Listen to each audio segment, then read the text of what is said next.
ఏది అయినా ట్రై చెయ్యి ఆచి చికెన్ మసాలా. ఆచి chicken masala. Bro I don't care ఈ డైలాగ్ బాలయ్యకు పడింది, కానీ దీనికి సరైన పర్సన్ మాత్రం సందీప్ రెడ్డి వంగ. బేసిక్ గానే మనోడు మాట్లాడుతుంటే తూటాలు పేలినట్టుంటుంది.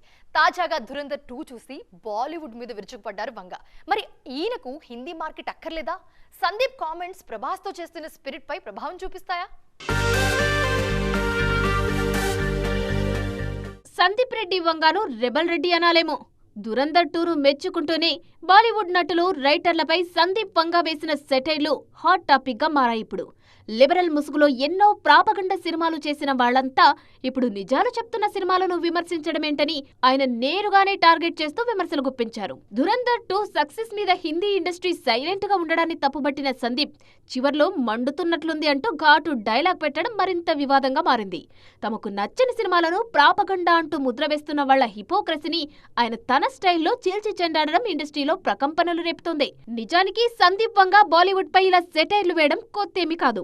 కబీర్ సింగ్ యానిమల్ నుంచే జరుగుతుంది. ఇప్పుడు వేరే సినిమాపై కూడా ఇలా గళం విప్పడం ఆయన యాటిట్యూడ్ కు నిదర్శనంగా నిలుస్తుందని ఫ్యాన్స్ అంటున్నారు. గతంలో కబీర్ సింగ్ నచ్చలేదన్న వాళ్లకు ఇచ్చి పడేశారినా. ఇక దీపికా పదుకొనేతో వివాదం గురించి పరిచయాలు అక్కర్లేదు. పాన్ ఇండియన్ సినిమాలు చేస్తూ హిందీ వాళ్లతో మాటలు యుద్ధం చేయడం సందీప్ వంగా సినిమాల మార్కెట్కు అంత మంచిది కాదేమో అనేది ఓ వాదన. ఈ వివాదాలు, పదే పదే చేస్తున్న కామెంట్స్ ప్రభాస్ స్పిరిట్ పై ప్రభావం చూపించే అవకాశం లేకపోలేదు. కావాలనే టార్గెట్ చేసినా ఆశ్చర్యపోనక్కర్లేదు. మరి చూడాలిక ఏం జరగబోతోందో.